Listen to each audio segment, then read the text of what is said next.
하나님의 은혜가 여러분들 가운데 함께 하시기를 주님의 이름으로 축원합니다. 여러분 사랑합니다. 우리 옆에 분에게도 손 꼭 잡으시고 사랑합니다.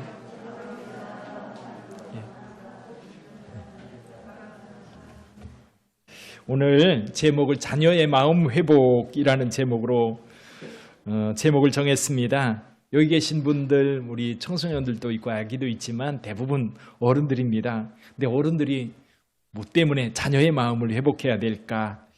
두 가지를 생각했어요. 하나는 부모님이 계신 분들은 나이가 얼마가 됐든지 부모에게 여러분은 자녀입니다. 그렇죠? 여러분이 뭐 한갑이 지났건 진갑이 지났건 부모님이 살아계시다면 여전히 그분의 자녀예요. 근데 가끔 보니까요, 자녀라는 것을 잊어버리는 것 같아요.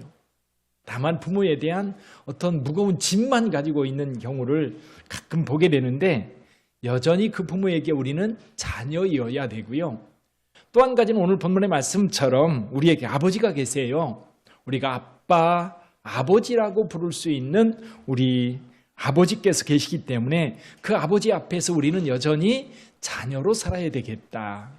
이 자녀의 마음을 우리가 회복하고 자녀로서 복받는 저와 여러분들이 되기를 주님의 이름으로 축원합니다. 옛날에 어느 그 이름난 효자가 있었답니다. 근데 이 이름난 효자는 이 효성이 지극해서 소문이 자자했던 겁니다. 그런데 이 도성에 사는 이 효자에게 저 어느 시골에 더 효자가 있다는 이야기를 듣고 그에게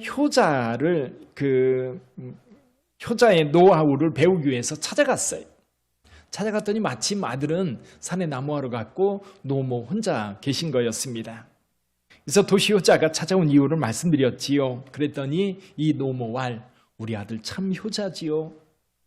그러고 이제 기다리는데 아들이 나무짐을 지고 들어오는 거였습니다. 그랬더니 어머니가 달려나가든지 그 짐을 같이 내려놓고 그리고 마루에 앉으니까 어머니가 와서 그 아들 어깨를 주물러 주는 거예요. 그러더니 좀 잠시 있다가 이 대야에 물을 떠다가 아들의 발을 씻겨주는 모습을 보게 되었습니다. 근데 그 아들은 어머니가 하는 대로 그냥 두는 거예요.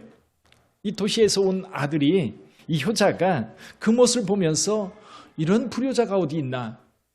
자기 같으면 어머니, 제가 어머니 주물러 드릴게요. 그럼 어머니 주물러 드리고 어머니를 씻겨드릴 것 같은데 이 아들은 어머니가 하는 대로 내버려 두고 있는 거예요. 아, 여기는 배울 게 없나 보다. 그리고 그 집을 나와서 조용히 사라져 버렸습니다. 그때 아들이 어머니한테 저분이 누구냐고 물어보니까 어머니가 이러이러한 이유 때문에 찾아왔다고 이야기를 하는 거예요. 그래서 이 시골 효자가 쫓아가서 그 사람을 불러 세웠지요. 제게 효자 공부하러 오셨다는데 제가 효자라는 것도 아니고 제게 배울 것도 별로 없습니다. 저희 집 가난하고 또 힘들게 살지만 제가 평소에 한 가지 그것만은 꼭 지켜가고 있는데 그게 바로 부모님이 하시는 대로 부모님의 뜻대로 행하는 것입니다. 이 말에 이 시골 효자가 말하는 그 이야기를 들은 도시 효자가 그 말에 한 방 뻥 먹은 거예요. 자기는 지금까지 그 생각을 하지 않았던 거예요. 자기가 최선을 다해서 부모를 위해서 해왔던 거지 부모가 뭘 원하는지 물어보지 않았던 겁니다. 다른 사람이 볼 때는 참 잘한다고 생각을 하는데 살펴보니까 자기는 부모의 뜻이 아니라 내가 원하는 것을 했던 거예요. 저와 여러분들의 신앙도 그렇지 않으신가요? 진짜 내가 뭔가를 원하는데 그것이 하나님의 일이라고 이야기하고 하나님께 내 일을 하는 경우가 의외로 많습니다. 하나님의 뜻이 아니라 내 뜻을 이루는 것이죠. 내 기쁨을 위해서 하는 것이지 하나님의 기쁨이 아닌 거지요. 우리 부모님에게도 마찬가지인 것 같아요. 부모님의 기쁨이 아니라 내 기쁨을 위해서 내가 하고 싶은 거 하는 거예요. 그리고 내 만족, 부모의 만족이 아니라 내 만족. 그러니까 부모님은 자기가 원하는 것을 자녀가 하는 게 아니라 자녀 만족을 위해서 하지만 그래도 자기에게 뭔가를 해주잖아요. 다른 사람들한테 자랑하기는 좋아요. 내 아들이 이거 해줬다, 이거 해줬다. 근데 여러분, 과연 자녀라는 게 뭘까? 우리가 하나님의 자녀라고 한다면 하나님의 자녀로서 우리 마음에 회복해야 될 게 뭘까? 오늘 갈라디아서에 있는 말씀 우리가 읽었는데요. 사도 바울이 갈라디아서를 쓰면서 세 종류의 사람을 이야기합니다. 첫 번째 말하고 있는 사람이 종들이에요. 종. 하나님의 집에 종들이 있어요. 자, 종. 우리 사회는 지금 종이 없습니다. 그러나 종처럼 사는 사람들은 있지요. 종이 뭐죠? 종은 그 집에 일하는 사람들이에요. 관계는 일과 의무로 형성되어 있지 결코 거기에는 사랑이 없어요. 그래서 이 주인이 원하는 것을 종이 열심히 일했다고 해서 주인이 칭찬해 주지 않습니다. 그리고 대가를 주지도 않아요. 그러니까 이스라엘 백성들 가운데 지금 예수께서 우리 가운데 오셔서 우리를 하나님의 자녀 삼아 주셨는데 이스라엘 백성들은 여전히 종처럼 살고 있었어요. 율법을 지켜야 되고 율법을 지키지 않으면 벌 받는 거예요. 이게 의무만 있는 겁니다. 그러니까 이스라엘 백성들 하나님 예수께서 오셨어도 유대인들은 여전히 율법의 종이 되어서 율법을 지켜야만 마음의 평안이 있고 지키지 못하면 벌이 올까 봐 두려워하는 것이 이 종들의 모습입니다. 또한 우리의 사람이 있지요. 그 집안에 아들이 있어요. 아들. 아들과 부모의 관계는 사랑의 관계입니다. 주인과 종의 관계는요. 그 관계를 맺어주는 것은 일이에요. 일. 주인도 일을 시키고 종은 주인의 일을 하는 거예요. 그런데 아들은요. 부모의 사랑, 아버지의 사랑을 받고 아들도 아버지의 사랑 안에 있는 겁니다. 그래서 관계가 사랑으로 맺어진 관계, 그게 바로 아버지와 아들과의 관계지요. 그래서 아들과의 아버지와의 관계는 율법이 아니라 사랑이 우선입니다. 물론 아버지가 아들에게 시키는 일들이 있어요. 또 아버지가 아들에게 뭔가를 시켰는데 아들이 거부하거나 순종하지 않으면 야단 맞을 수도 있어요. 그러나 그 관계는 깨어지지 않습니다. 그 사랑의 관계는 영원히 함께 가는 거지요. 또한 부류의 사람들이 있어요. 누굽니까? 이방인들이에요. 이방인들. 종도 그 집안에 있고 아들도 그 집안에 있습니다. 근데 외인들, 이방인들은 밖에 있는 사람들이에요. 아무 관계도 없는 사람들이에요. 그런 사람들이 누굽니까? 저와 여러분들이에요. 저와 여러분들은 하나님 나라에서 아무런 관계가 없었는데 우리가 예수를 믿으면서 하나님의 자녀가 되었습니다. 하나님의 자녀. 여러분에게 묻습니다. 여러분은 하나님의 자녀입니까? 아닌 것처럼 이렇게 힘이 없으세요. 다시 한번 대답해 보세요. 여러분들은 하나님의 자녀입니까? 예, 확실하게 그 확신을 가지고 살아가세요. 하나님은 우리의 누구다? 아버지입니다. 오늘 본문의 말씀에서 이렇게 얘기해요. 아빠, 아버지. 아빠, 아버지. 자, 그렇다면 저와 여러분들은 하나님의 자녀로 어떻게 살아야 될까요? 물론 많은 이야기를 할 수 있겠지만 오늘 저는 몇 가지만 정리해서 말씀을 드립니다. 우리가 하나님을 아빠, 아버지로 믿고 살아야 돼요. 왜 믿어야 됩니까? 우리는 외인들이었어요. 우리는 율법에서 벗어난 자들이었고 하나님의 은혜 영역에 밖에 있었던 사람들이에요. 그런 사람들이 예수님 때문에 우리가 하나님의 자녀가 됐어요. 예수님 때문에. 하나님께서요, 당신의 독생자를 우리에게 내어주셨습니다. 그 아들이 십자가에 못 박혀 죽으셨고요. 부활하셨어요. 십자가에 못 박혀 죽은 이유는 우리의 죄 때문이었어요. 하나님께서 아들을 우리에게 보내주셨는데 그를 믿는 자마다 멸망하지 않고 영생을 얻게 하려 함이라고 말씀하셨어요. 그 이름을 영접하는 자, 그가 바로 하나님의 자녀된 권세를 우리에게 허락해 주셨던 거예요. 그러니까 우리 하나님과 우리 사이의 관계는 믿음의 관계예요. 모두 우리가 육신적으로 우리 어머니 계시고 제가 있다면 혈연적 관계지요. 저희 어머니가 저를 낳았습니다. 열단 또한 배에 두셨다가 때가 되어서 내가 세상에 태어났고 우리 어머니는 저를 위해서 모든 것을 해주셨어요.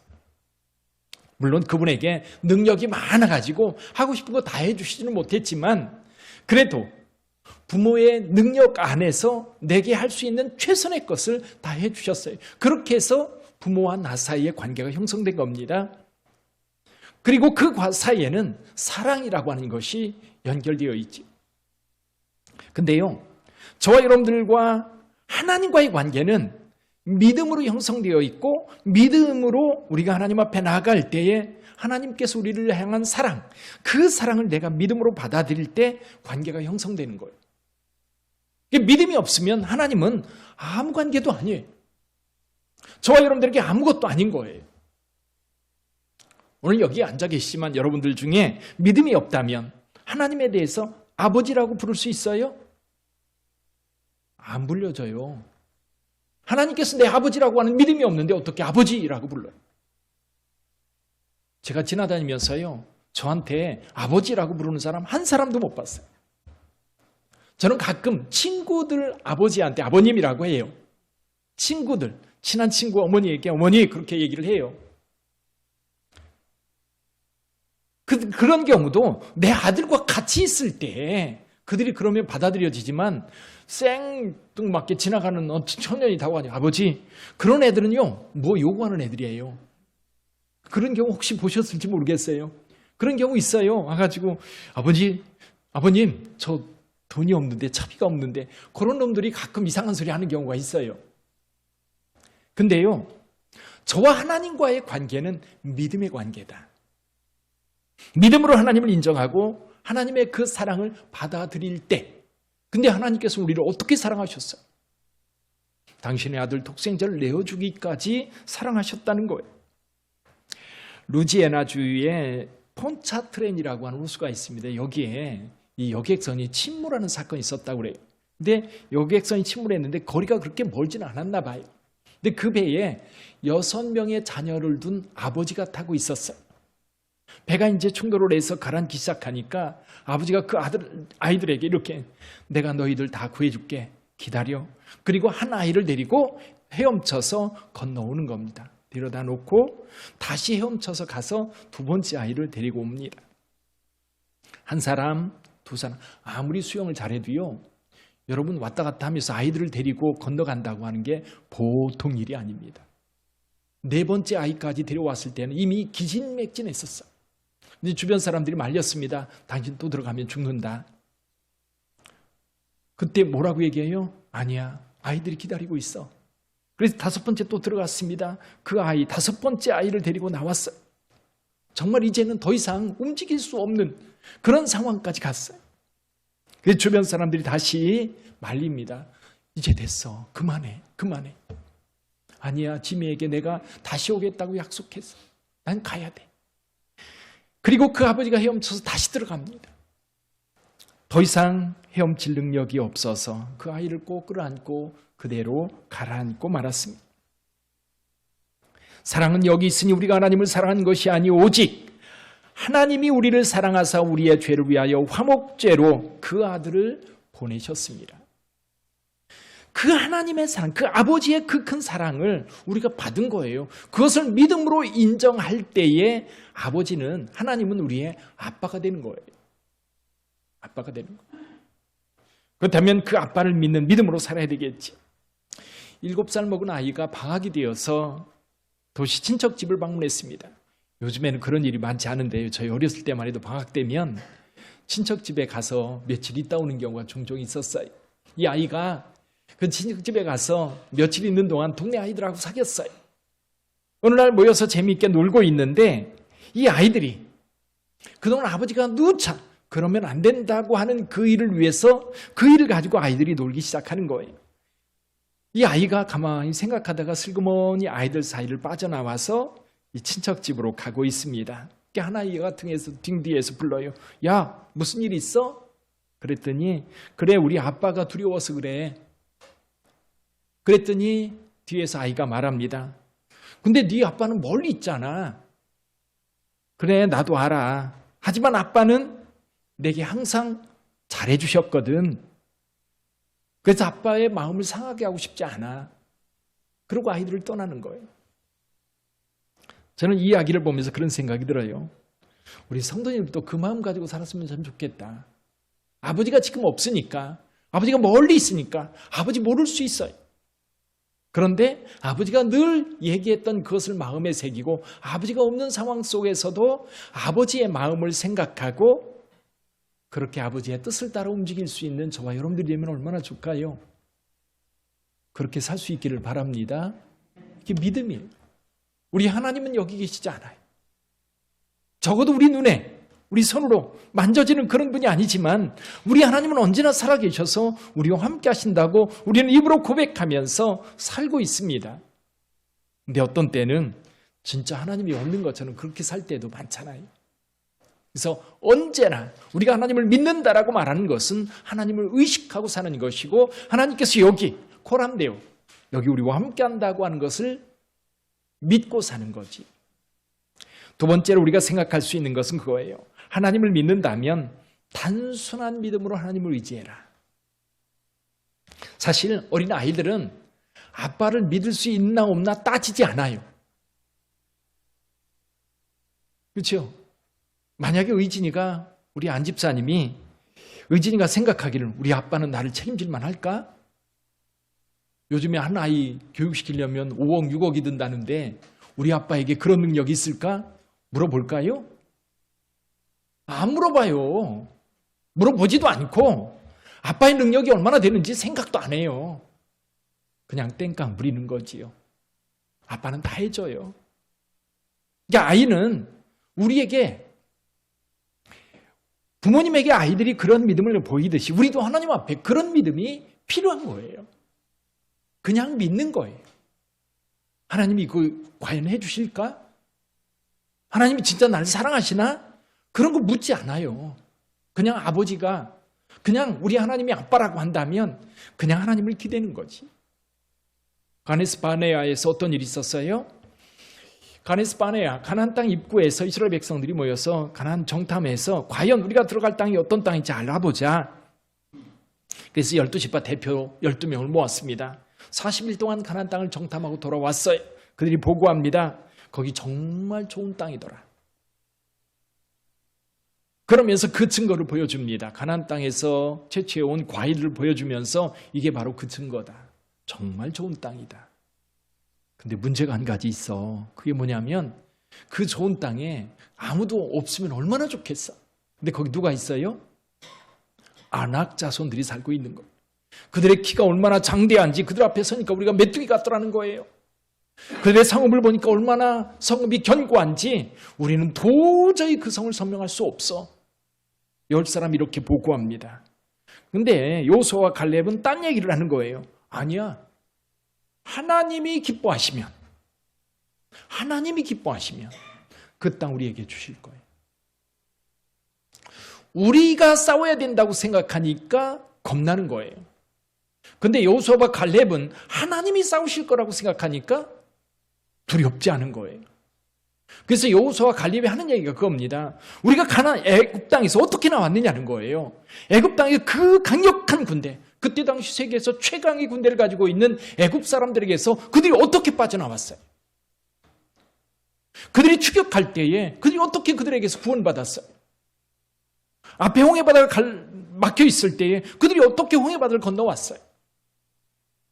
여기 가데스 바네아까지 오는 동안 그들은 날마다 아침마다 하나님께서 주신 만나를 먹었고요.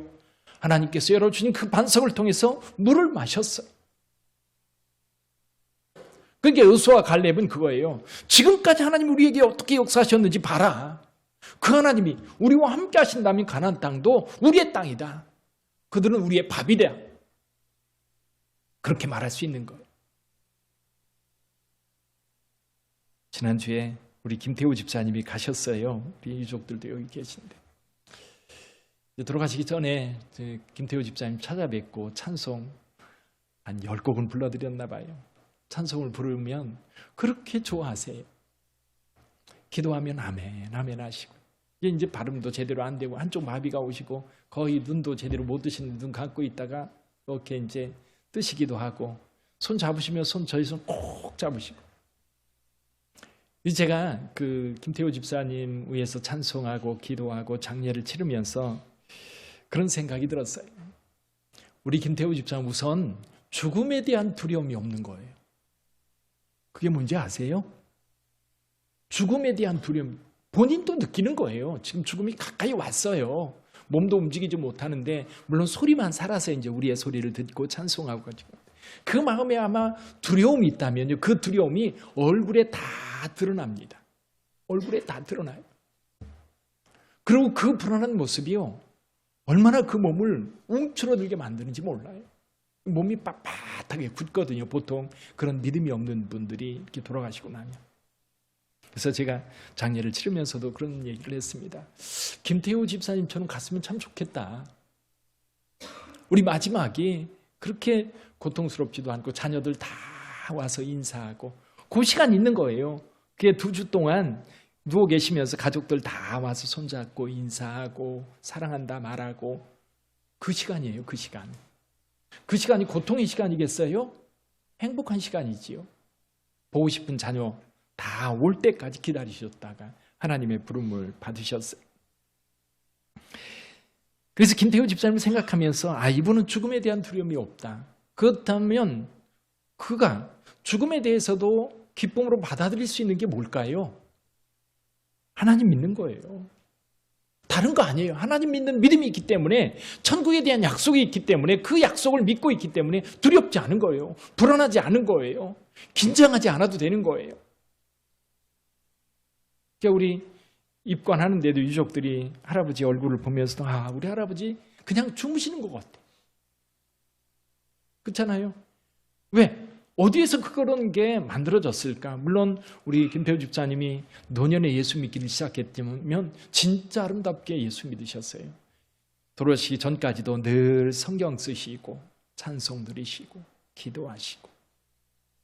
사랑하는 성도 여러분, 하나님을 믿는 믿음이라고 하는 게 그런 거예요. 일상 속에서도 그 믿음이 있기를 바랍니다. 뭔가 두려운 일, 어려운 일이 닥쳤을 때 막 아이고 지고 할 게 아니라 하나님께서 나의 아버지니까 그냥 단순하게 믿는 거예요.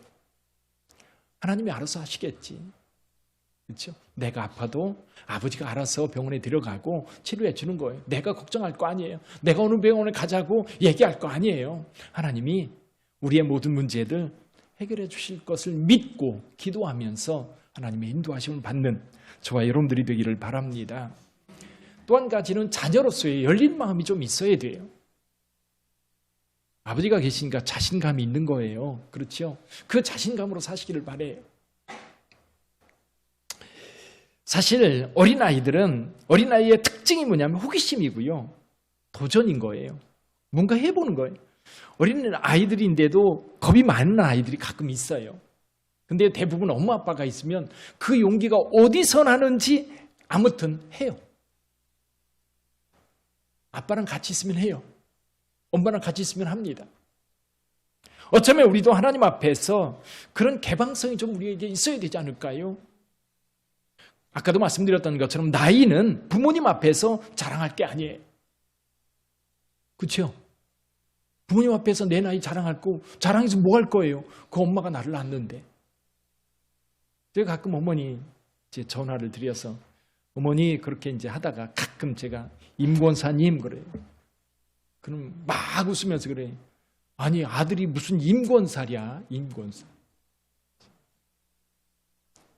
제가 그러죠. 임권사님 기도하시나 안 하시나 그래서 그렇게 묻는 거예요. 그럼 막 웃으면 기도하지요. 사랑하는 성도 여러분, 어머니는 그냥 영원히 어머니예요.